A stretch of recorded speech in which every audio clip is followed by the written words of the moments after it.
Kali ini kita bakal bongkar cerita mengejutkan di balik meroketnya harga emas yang lagi-lagi mecahin rekor. Coba bayangin deh, performa emas itu luar biasa banget. Sejak awal tahun aja, imbal hasilnya udah nyentuh 49%. Kinerja yang benar-benar bikin geleng-geleng kepala. Nah, kenaikan yang gila-gilaan ini kan bikin kita semua penasaran. Sebetulnya, apa sih motor penggerak utama yang bikin harga emas terbang ke level tertinggi yang baru ini? Oke, kita bedah satu-satu ya. Kita mulai dulu dari melihat seberapa dahsyat sih kinerja emas belakangan ini.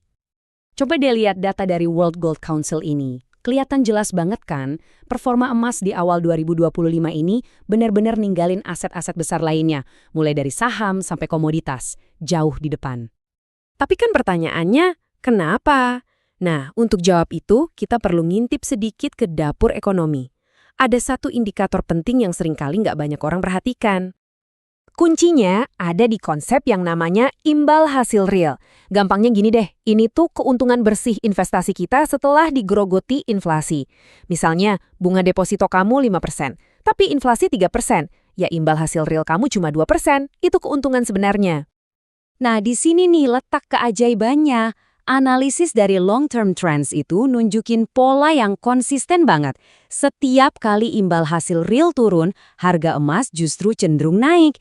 Keduanya ini kayak jungkat-jungkit, selalu bergerak berlawanan arah. Dan hubungan ini tuh bukan main-main loh, kuat banget. Secara statistik korelasinya itu minus 0,82. Angka segitu yang dekat banget sama minus 1 artinya, yaitu tadi hubungannya berbanding terbalik hampir sempurna. Terus, kenapa bisa ada hubungan terbalik kayak gitu? Jawabannya itu ada di satu konsep ekonomi yang sebenarnya simpel banget, namanya biaya peluang. Gini, kan saham itu ngasih dividen, obligasi ngasih bunga. Nah, emas tuh nggak ngasih apa-apa, dia cuma diam aja. Jadi, setiap kali kamu milih buat pegang emas, kamu itu sebenarnya lagi kehilangan kesempatan dapat untung dari aset lain. Itulah yang namanya biaya peluang. Nah, di sini kelihatan jelas banget permainannya. Coba kita lihat ya, waktu imbal hasil real lagi tinggi, artinya obligasi atau deposito ngasih untung gede, ya rugi dong kalau pegang emas, biaya peluangnya tinggi. Tapi sebaliknya, waktu imbal hasil real lagi rendah bahkan minus, nah disinilah emas jadi primadona. Dia jadi pilihan paling masuk akal buat nyelamatin nilai kekayaan kita. Tapi tunggu dulu, sepenting apapun hubungan ini, ceritanya nggak sesederhana itu. Kenyataannya, ya, selalu lebih ribet kan? Contohnya nih, kata long-term trends ada yang aneh setelah Maret 2022. Waktu itu, resiko geopolitik lagi panas-panasnya. Investor panik, cari aman. Hasilnya, imbal hasil real sama harga emas malah naik barengan buat sementara waktu. Aturannya seolah-olah lagi nggak berlaku saat itu. Dan kalau kata World Gold Council, sekarang ini ada pemain-pemain lain yang ikut nentuin harga emas. Mulai dari ketegangan geopolitik yang makin menjadi, sampai ekspektasi pasar kalau Bank Sentral Amerika bakal segera nurunin suku bunga. Nah, ini dia bukti nyata betapa pentingnya peran para investor.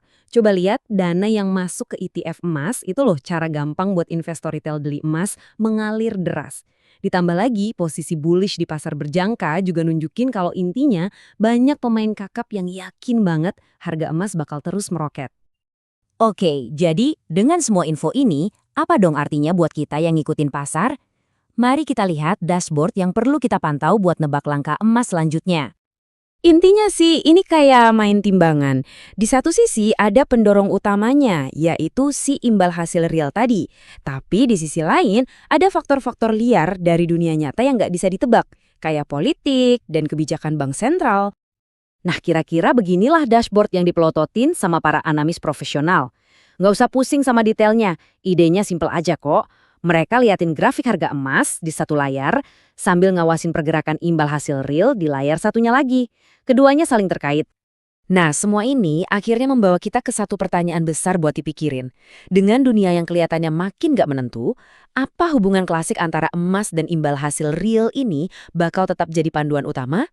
Atau jangan-jangan kita ini lagi masuk ke babak baru, di mana aturan mainnya udah benar-benar beda.